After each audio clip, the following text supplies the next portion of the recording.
Biography of holy prophet peace be upon him part 12। सबसे पहले दुरूद सलाम अल्लाहुम्मा सल्ली अला वसल्लिम नबीना मोहम्मद। अल्लाह की मदद और हज़रत अबू बकर रज़ियल्लाहु अन्हु के साथ हुजूर सल्लल्लाहु अलैहि वसल्लम मक्का से मदीने की तरफ हिजरत के लिए निकल चुके थे। अब हुजूर सल्लल्लाहु अलैहि वसल्लम ने अपनी मुट्ठी में मिट्टी लेके उसको खोला, उस पर फूंक मारा तो मिट्टी ने अल्लाह की मदद से कुरैशियों की आंखों में चली गई और हुजूर सल्लल्लाहु अलैहि वसल्लम अपने घर से हज़रत अबू बकर के साथ निकल गए। अब वो लोग सफर था इसलिए गारे सौर में जाके छुप गए हुजूर सल्लल्लाहु अलैहि वसल्लम और हज़रत अबू बकर रज़ियल्लाहु अन्हु। अब कुरैशियों का मिशन था कि हुजूर सल्लल्लाहु अलैहि वसल्लम को मदीने जाने नहीं देना, क्योंकि वो वहां पे भी इस्लाम फैला देंगे, because the growth of Islam was increasing day by day.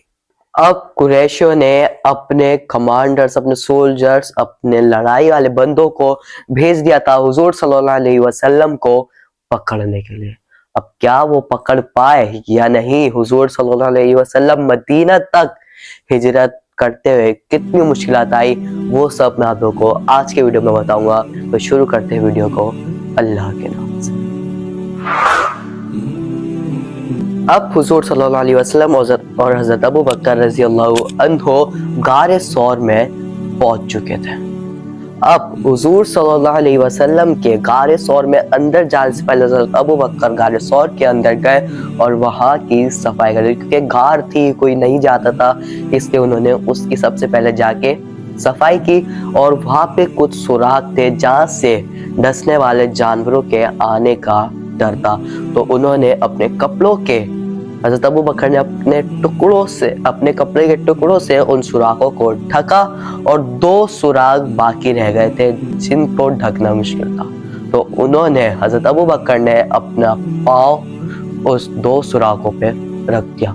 हुजूर सल्लल्लाहु अलैहि वसल्लम को अंदर लाए और अपनी गोद पे सर रख गए और हुजूर सल्लल्लाहु अलैहि वसल्लम ने फिर हज़रत अबू बकर की गोद में अपना सर रखकर आराम फरमाया। अब इसी दौरान जब हुजूर सल्लल्लाहु अलैहि वसल्लम सो रहे थे तो हज़रत अबू बकर ने जिस सुराख में अपने पाँव रखा हुए थे, उस सुराख में कोई चीज, कोई जानवर आके उनको डस लेता है। सांप आके हज़रत अबू बकर के पाँव को डस लेता है। अब हज़रत अबू बकर को तकलीफ तो बहुत हो रही थी, लेकिन हुजूर सल्लल्लाहु अलैहि वसल्लम उनकी गोद में थे, इसलिए उन्होंने ज्यादा महसूस नहीं। उनसे आखिरकार अपनी तकलीफ बर्दाश्त नहीं हुई और उनका आंसू हुजूर सल्लल्लाहु अलैहि वसल्लम के चेहरे मुबारक पर जाके टपक गया। हुजूर सल्लल्लाहु अलैहि वसल्लम ने कहा, क्या हुआ अबू बकर, क्यों रो रहे हैं? हुजूर सल्लल्लाहु अलैहि वसल्लम ने फिर हज़रत अबू बकर से पूछा कि क्या हुआ, क्यों रो रहे हो? तो उन्होंने बताया कि मुझे ऐसे करके सांप ने डस लिया है मेरे पाँव पे।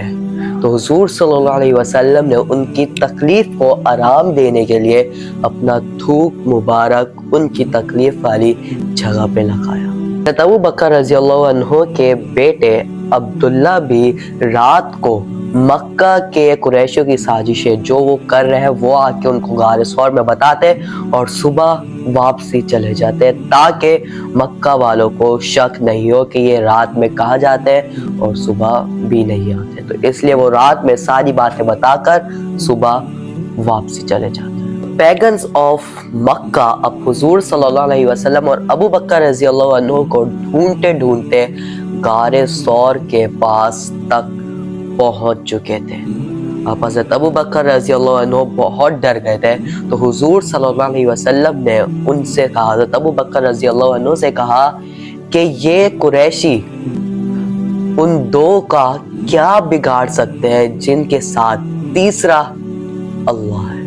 मतलब अल्लाह पे इतना भरोसा था, मतलब हुजूर सल्लल्लाहु अलैहि वसल्लम को अल्लाह पे इतना भरोसा था कि वो कह रहे हैं कि उन 2, मतलब हुजूर सल्लल्लाहु अलैहि वसल्लम और हज़रत अबू बकर रज़ियल्लाहु अन्हु, इन 2 का कोई कुरैशी, कोई बंदा क्या बिगाड़ सकता है जिनके साथ तीसरा अल्लाह है, यानी अल्लाह की मदद हर वक्त हुजूर सल्लल्लाहु अलैहि वसल्लम के साथ थी। सुबहान अल्लाह। अब फिर 3 रातें غار سور میں گزارنے کے بعد حضور صلی اللہ علیہ وسلم مدینے کی طرف اپنا سفر واپسی سے کنٹینیو کر دیا۔ اب وہ ایک محلے میں پہنچے جہاں پر انہوں نے ایک گھر سے اپنے لیے کھانے اور پینے کی گزارش کری۔ تو انہوں نے جو تھے گھر میں وہ آئے، انہوں نے کہا کہ ہمارے پاس تو کھانے کے لیے کچھ نہیں۔ وہ بڑا ہی غریب گاؤں یا محلہ آپ لوگ کہہ سکتے ہیں۔ تو ان کے پاس ایک چھوٹی سی بکری تھی، سوکھی بالکل، اس کے پاس دودھ بھی نہیں تھا۔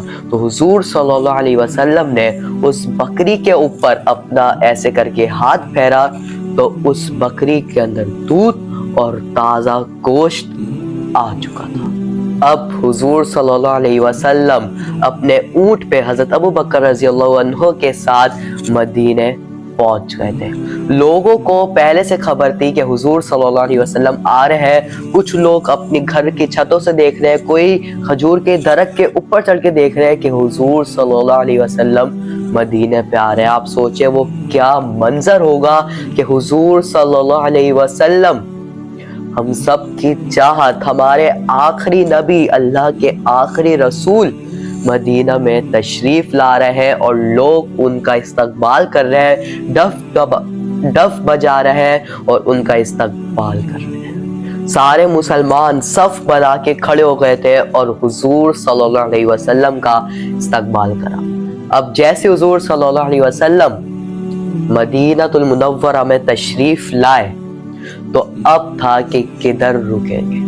تو سب کی چاہت تھی کہ حضور آپ خود سوچیں کہ اللہ کے رسول، ہمارے آخری نبی کو اپنے گھر میں رکانے کی کتنی خواہش ہوگی۔ تو ہر کوئی کہتا کہ ہمارے گھر میں رکو، ہمارے گھر میں رکو۔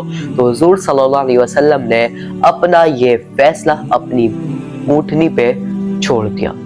تو کہا کہ اونٹنی جس گھر کے سامنے جا کے بیٹھی تھی میں اسی گھر میں رکوں۔ فائنلی تھوڑی دیر انتظار کرنے کے بعد حضور صلی اللہ علیہ وسلم کی اونٹنی ابو ایوب جیسے خوش نصیب بندے کے گھر کے سامنے جا کے بیٹھی اور حضور صلی اللہ علیہ وسلم نے ابو ایوب کے گھر میں وہاں پہ رہے، اپنا قیام فرمایا اور پھر انہوں نے کری کنسٹرکشن آف مسجد قباء۔ مسجد قباء وہاں پہ بنائی اور پھر باری تھی مسجد نبوی بنانے کی۔ اب مسجد نبوی بنانے کی کیا ہسٹری ہے؟ آج جو آپ لوگ اتنی بڑی دنیا کی سیکنڈ لارجسٹ مسجد دیکھ رہے ہیں، اب اس کی شروعات کیسے ہوئی، اس کی بنیاد کیا تھی، اس کے پیچھے کیا ہسٹری ہے، وہ سب میں آپ لوگ کو بتاؤں گا بایوگرافی آف ہولی پروفٹ کے نیکسٹ ایپیسوڈ میں۔ اگر آپ لوگ کو یہ ایپیسوڈ اچھی لگی ہو تو لائک، شیئر، سبسکرائب۔ انشاءاللہ ملاقات ہوگی نیکسٹ اچھی سی ویڈیو میں۔ اللہ